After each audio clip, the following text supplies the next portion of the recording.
Parang ang sindikato in a sense or yung family na gumagawa nito is meron silang mga gold, mga ginto, gold bar, gold ring, ano. Tapos maghahanap sila ng biktima. May nagsasamantala talaga sa mga sitwasyon natin dito sa Canada. Kahit na yung 550 or 10, pinaghirapan natin yung pera na to. The amount of sweat and tears na para makuha itong pera na to ay significant and pinaghirapan talaga natin.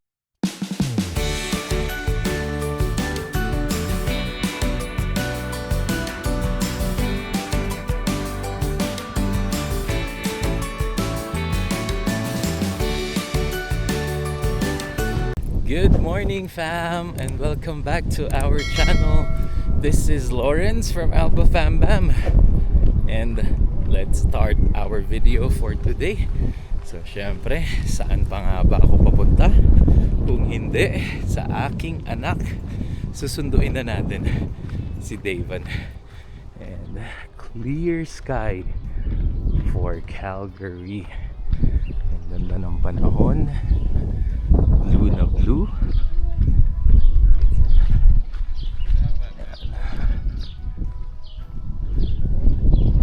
Hello. Yeah. Then again, so may bumati pa sa atin na kabayan natin. Sabi ko nagvo-vlog.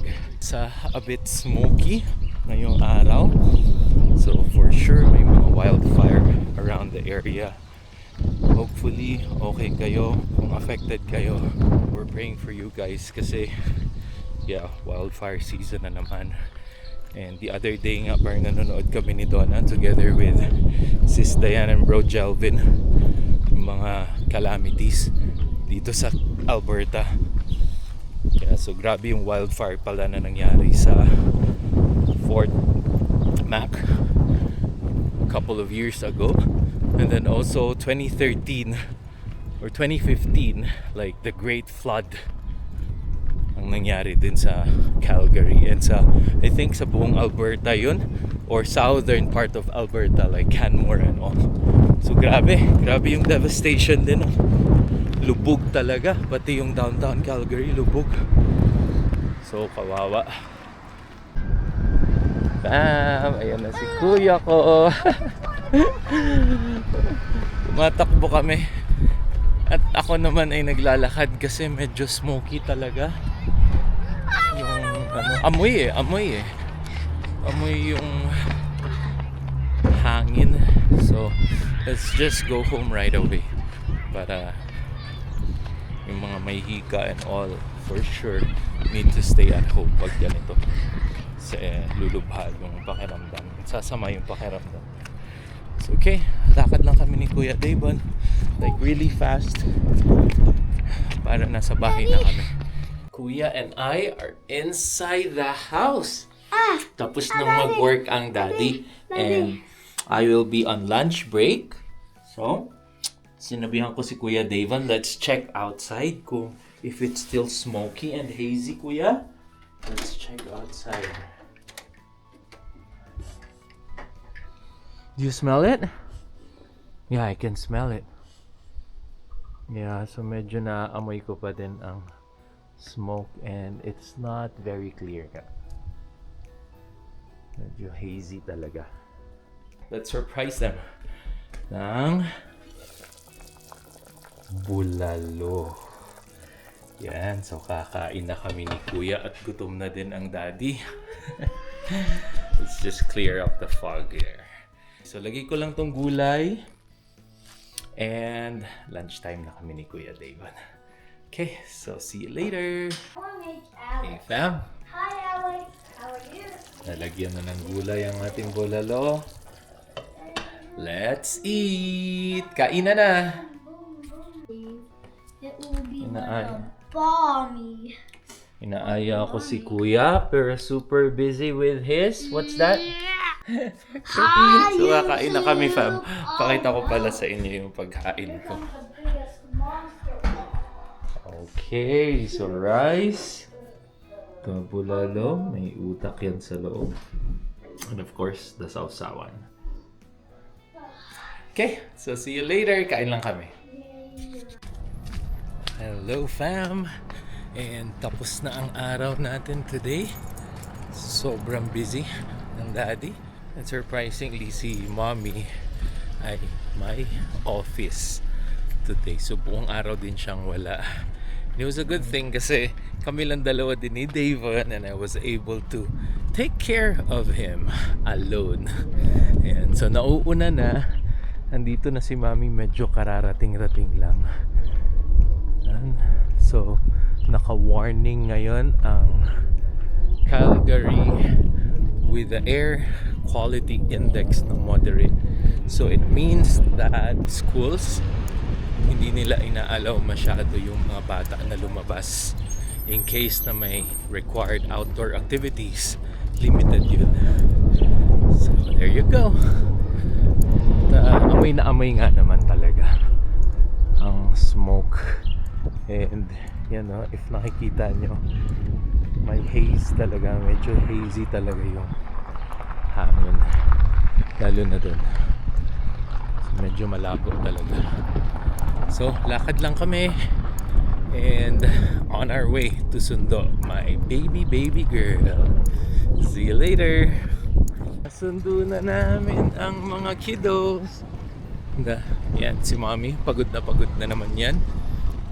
Kurat siya ng babaeng walang pahinga. Probably i-share ko sa inyo today yung nabasa ko sa Bisdak group in Facebook again. It was disturbing kasi temporary residents sila.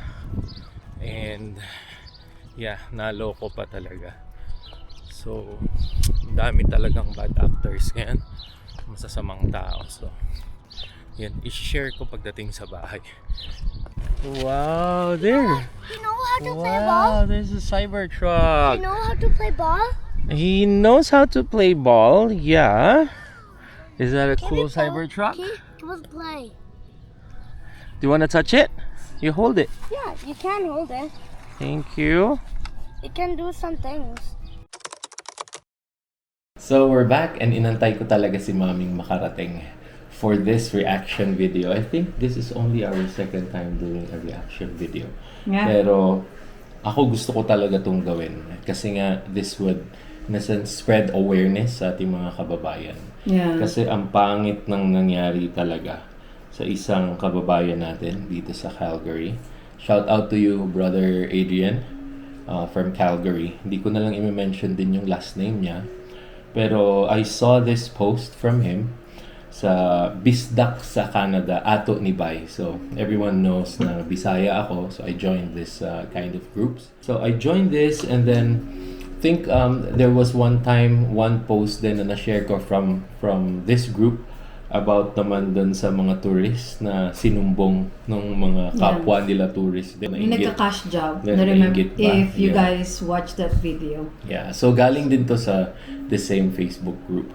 So this time naman, to si Brother Adrian ang nag-post. And medyo mahaba yung statement niya. Lagay ko din dito sa video dito para makita niyo yung reference. So lesson learned, don't trust or help people who ask for assistance buying gas and food because they claim to have lost their wallet. So nawawala daw yung wallet. Ganito ang kwento ni Adrian. They offered to bargain gold ring, necklace, and gold bar. Mga fam. So, parang ano na to siya, going to pangloloko na talaga yung yung parang sindikato to or what. But yeah, syempre, don't be soft-hearted just because they have children with them. So parang mga moves nila na, alam mo yun, parang kawawa sila lalo na may kasamang mga anak. And then I was also tempted, of course, by the gold. Kasi sina Adrian and ang family niya ay international student and they're based here in Calgary. So, parang natural instinct naman sa tao na, uy, parang siguro may mapagkikitaan yan, mapagkakakitaan. Bakit hindi? Pero yun nga, later on niya na lang na-realize na it was all a scam. And then, meron pa ditong move ang mga sindikato na to or mga manloloko, Scammers, yeah. ng mga scammer. Kasi nag-try. They took me inside their car to withdraw money. I suggested a nearby BMO bank in Marlborough. So place yan dito sa Calgary. Medyo madaming tao dyan sa Marlborough na yan. But they insisted on going to Sunridge. Siguro bandang Sunridge Mall to, where there were fewer people. So mas konti na yung tao. I drew $500. And then even his son asks for an additional $200. Siguro yung yung $500, yun yung initial. Yeah. Tapos siguro in exchange na of the necklace. And then so nung nakita siguro nung mga manloloko na, uy, may pera to. Or may pera pa to. Yung son nag-ask for additional $200. And ang ginagawa nila is to exchange something. Like offering his ring daw. Which I refused because they had already given me too much with the gold ring, necklace, and a small gold bar. So yun yung in exchange for that $500. The father also offered his Rolex watch, which I declined for the same reason kasi sobrang dami na nang nakuha. They gave me a ride home. Ba, mabait pa to. And constantly saying, Allah will bless you. I feel awful today because I was scammed. While $500 may not seem like much, no, bro, it's a lot. It's a lot for everyone. Yeah. It's significant for us international students since tuition fees are very expensive. Been there. And we also need to buy food, pay utilities, and rent. Lesson learned: do not trust strangers and do not let your kindness be taken advantage of. Nung nakita ko yung post na to, parang nakakalungkot siya and at the same time nakakagalit talaga. Pinabasa agad ni Daddy sa akin. Kasi nga parang naawa siya na talagang meron pa rin talagang tao na alam mo yon, Yeah. naloloko, so nanaloloko, so nakakalungkot lang. May nagsasamantala talaga sa mga sitwasyon natin dito sa Canada. Hindi lang naman parang close na parang sa mga Filipinos lang. Pero sa ibang lahi din kasi. For sure. For sure lahat in a sense nahihirapan dito sa Canada. Well, baka may pinagdadaanan or walang work. Pero yun nga, surprisingly, itong post na to, nag-garner din siya ng madaming reactions dun sa group, sa Facebook group na yon. And then may mga nababasa akong comment na I think sindikato pala talaga ito, lab. Kasi galing daw tong Montreal. So parang yung mga Filipinos sa Montreal aware na may mga ganitong pangyayari. Oh, okay. And from an East Asian country ang gumagawa. So, yung mga ibang comment doon, ang nakalagay ay, uy, dumating na rin pala sila dito sa Calgary. Yeah? Kasi ang nababalitaan namin sa Montreal lang to. So, parang ang sindikato in a sense, or yung family na gumagawa nito, is meron silang mga gold, mga ginto, gold bar, gold ring, tapos maghahanap sila ng biktima. Siguro kakausapin nila, as a stranger, kakausapin nilang nasa car sila, and then siguro ang sitwasyon based dun sa post ni Adrian ay naghihirap sila, walang makain, may gold kami in exchange for cash, and yung initial reaction mo naman ay syempre gold yun and cash, pero yun nga, mahirap i-verify kung totoo eh. But then again, dahil nga parang pwede ka naman mag-trust sa mga tao, ayun nasasamantala nila yung awa mo, nasasamantala nila yung care mo, nasasamantala nila yung lalo na kung kunyari may mga dalang mga bata yung scammer. True. Parang hirap talaga nun eh. Hindi mo siya maiiwasan talaga. So, for me, I couldn't really blame Adrian na nangyari sa kanya. At saka sa Pilipinas din, may parang ganito din na sindikato. Tapos, ang tinatawag nga nila is parang nahihypnotize.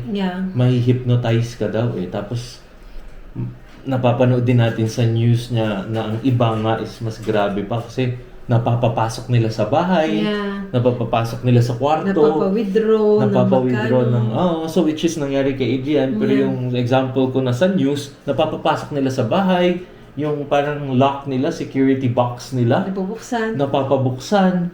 So parang ganun talaga. Very simple video lang naman to. We just want to spread awareness really dito sa ating mga kababayan na let's very, very vigilant. Na it's happening Yeah. in Calgary as well. And yeah, lalo na dito sa Calgary. And kung nangyayari to sa Montreal pala, medyo veteran na yung mga tiga Montreal natin Yeah. dyan, ng mga kababayan. So alam na nila yung gagawin. So they're spreading all around Canada. Yeah. So Yeah. So, just be ayun. very careful. Very careful tayo. I think a few ways din, pag may nakita tayong nag-a-approach sa atin na totally stranger, na parang may attempt, iwasan na lang natin makipag-usap. Let's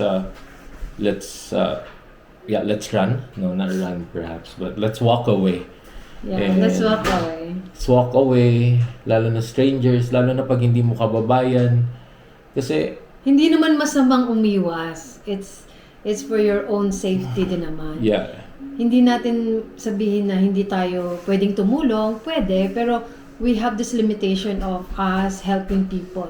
Kasi, ewan ko, siguro mapipil mo na rin naman kung hanggang saan mo lang sila pwedeng tulungan at ano lang ang maitutulong mo sa tao Yeah. or Yeah.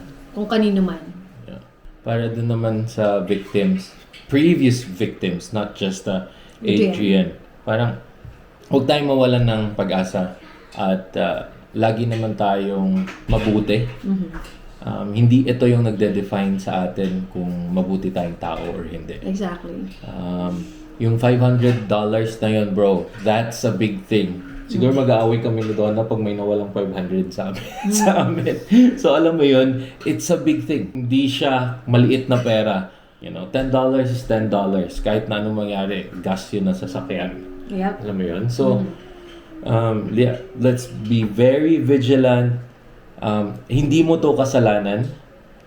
At hindi ito parang nagde-define sa pagkatao ni Adrian. And dun din sa mga ibang biktima, hindi ito nagde-define dun sa pagkatao nila. Actually, nag-show nga ito na very compassionate sila eh.